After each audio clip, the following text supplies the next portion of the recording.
Good afternoon, everyone.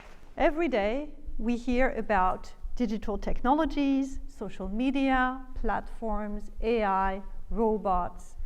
So we know it's here, but have you realized just how much it's changing your life? I'm going to ask you whether you use some tech at work, and I'd like you to count on your fingers all those you use. Do you meet on Zoom or Teams? Do you use Google Docs or Dropbox, OneDrive, another platform? Do you post on social media, LinkedIn maybe? Do you post your papers on ResearchGate, academia? Do you use ChatGPT or another Gen AI tool, Copilot maybe? All right, now I know you can count. In your personal life, do you text your family members and friends? Do you organize stuff on WhatsApp groups? Do you post or maybe do you stalk people on social media? Do you lose track of time, procrastinate on YouTube, on Netflix? Do you have a connected home and a door camera? Congratulations! Your life is digital through and through. And so has my research in the past 15 years. I've studied boundaries between work and life and professional and personal identities on social media. I've studied smartphones and constant connectivity. How do we ever detach from work? Techno-stress, especially in work from home, hybrid and remote settings. Employee surveillance technologies, the ones that go by the sweet name of bossware, and state surveillance, how the state can monitor citizens through social media activity, e-payment tracking, and facial recognition cameras. Okay, so now we have established the first point I wanted to make. We live digital lives. Tech is embedded not just at work, but also in our families, in our personal lives, in our social lives, in all spheres of life. And you are ready for me to introduce my current research obsessions, tech imaginaries. So what kind of beast is this? A tech imaginary, very simply, is what we imagine about a technology, a set of technologies, or technology in general. It's our thoughts and perceptions, it's our feelings, our gut reactions towards technology, it's our value judgments, our hopes, dreams, or fears. For instance, some of you may be very optimistic about AI, and you may think that it can solve many of humanity's problems. Others among you may believe that AI will be the doom of humanity. We all develop tech imaginaries in our daily life, but we're often too busy to realize it and examine them under the microscope. I'd like to take you on a brief journey to explore your tech imaginaries. But first, let me tell you a story. A month ago, my daughter got her credit card stolen from her. She realized that at 11 p.m., of course. So I tell her, call your bank, you need to block the card. She goes to her room because, teenage privacy. And 10 minutes later, she reappears and she makes a face. So I ask her, how did it go? And she went, well, I just talked to a robot. And she sounded utterly disgruntled. I asked, did it block your card? And she said, yes. But I wanted to speak to a human. I guess I'll have to call back tomorrow again. You see, the robot did what she needed, but still she clearly wasn't satisfied with the interaction. The next morning, I pondered her reaction and I asked what made her think that she actually spoke with a robot. And she explained the voice on the phone had said, "I am your virtual assistant. I can understand whole sentences." So this was a classic call center virtual assistant, a program, if you will, not a robot, if by robot you mean a physical metallic robot of some kind. So I asked what she pictured in her mind when she said robot. And when she said a physical metallic robot of some kind, I asked, what made you think this was a robot? And then she looked confused and she said, and that's the best part, I could hear computer keyboard sounds on the phone. So in my mind, I guess this was a robot typing on a keyboard. Can you picture this? Now we have C3PO working for a MasterCard call center. When I burst out laughing and asked if she also thought that ChatGPT was a robot typing hard on its keyboard, I'm sorry, this is French parenting, she said, "Oh, no, that's different. I see ChatGPT on my screen. I know it's virtual, but when I called, I could not see it." In this very brief interaction, she had constructed an imaginary of the voice and other sounds she was hearing.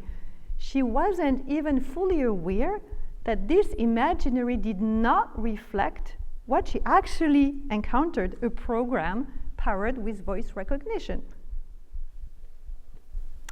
I promised you a journey, so let's go. To begin, let's examine your relationship with your smartphone. Do you carry it all the time with you? Can you live a whole day offline? Have you noticed how smartphones have become extensions of our bodies? You see, tech imaginaries, they are not only an abstract thing, they can be physical, they can be bodily. Then let's look at your social life. How much of it is mediated by social media? Do you think that's good or bad? As you ponder these questions, I invite you to scan your thoughts, your emotions, your value judgments, your hopes, your fears. When you walk on the street or you take a bus, are you ever bothered by cameras? Have you noticed them? How do they make you feel? One of the things that puzzled me when I asked this question in China, the ability of people to not see cameras. What camera? Where? Well, this one over there. Oh, not just in China, to be fair. Let's talk about work. Would you work with a robot? How about having your job interview with an algorithm instead of a human? My daughter would love that. Of course, we're all already working with Gen AI, or we will soon be. Now let's turn to love. Yes, love. Dating, online dating, has become ingrained in our relationships now. But even that, some people, it's still something that they don't want to have anything to do with it. How about dating a robot?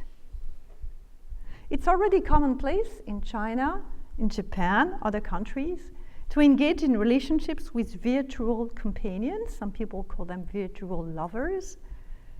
The thing is, you see, they're really good with people because they access your computer, they access your online activity, your phone, so they know you throughout and they won't cross you.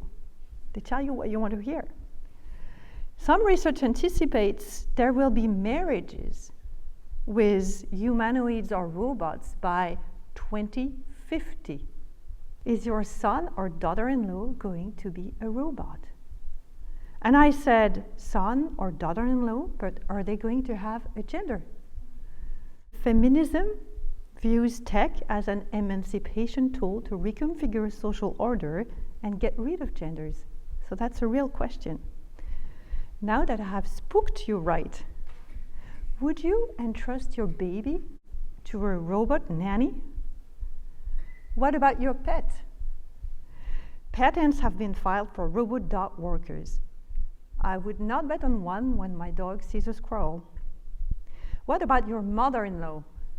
You're laughing maybe, but there's a shortage of staff in elder care, and I tell you, we're all going to be taken care of by robots. While we're here, in Japan, there's a shortage of priests. Some funerals are therefore handled by robot priests. Would you like a robot priest to read your eulogy? Or would you pray with a robot priest? The Vatican recently launched a virtual priest to answer questions, and they had to retrain it very quickly because it was uttering nonsense, like you can baptize children in Gatorade. I hope you've enjoyed this journey to explore your tech imaginaries. My key message here is we don't just use technology. We judge it, we feel different emotions about it, we imagine it in different ways. So what? Think of the heated debates when the first TV came around. What would this do to people, to family life, to community life, to politics? Then we've had debates about video games, about social media. Now it's AI and robots. Tech imaginaries guide how we handle technology. They open some doors for us and they close other doors. Think about AI. The optimistic ones will want to develop it freely. The pessimistic ones will want to regulate it. Our stance, our actions boil down to our dreams, hopes, and fears. So it's important to understand our tech imaginaries so we can make informed decisions, individually and collectively.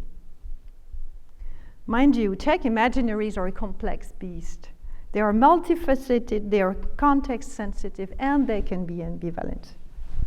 One, they are context sensitive. They are influenced by how technology is framed in our country. For instance, tech is a source of immense national pride in China, as I show in my recent book. Techno-nationalism, solutionism, optimism, they're all big in China. Another example is how robots are portrayed in Japanese science fiction, completely different from the US science fiction. And that's the new research project I'd like to develop. And two, they are multifaceted. People might like some technologies and reject others. Perhaps you like a robot that cleans the house, but you don't want the robot daughter-in-law. People might accept a technology under some conditions and not others. For example, people accept surveillance cameras in public spaces much more than in schools or their homes. In many countries, people also accept data collection from the government a lot more than from private companies. You may love AI for writing your literature reviews, but not when an AI decides if your paper gets accepted or rejected. And they can be ambivalent. My work in China shows that many citizens approve of state surveillance when they think about it at the cognitive level. But when I ask how they feel about it, they said they are afraid and worried about their surveillance exposure. And perhaps you have experienced this ambivalence yourself in the journey that we have taken together. In this talk, I've argued three things. One, we live digital lives. Tech is embedded in our work, family, intimate relationships, social lives, all domains of life. Two, we do not just use tech. We perceive it, judge it, feel it, infuse it with hopes and fears, often unconsciously. And three, our tech imaginaries shape our actions, and in so doing, they shape future technologies and our world. So let's research our tech imaginaries. Thank you.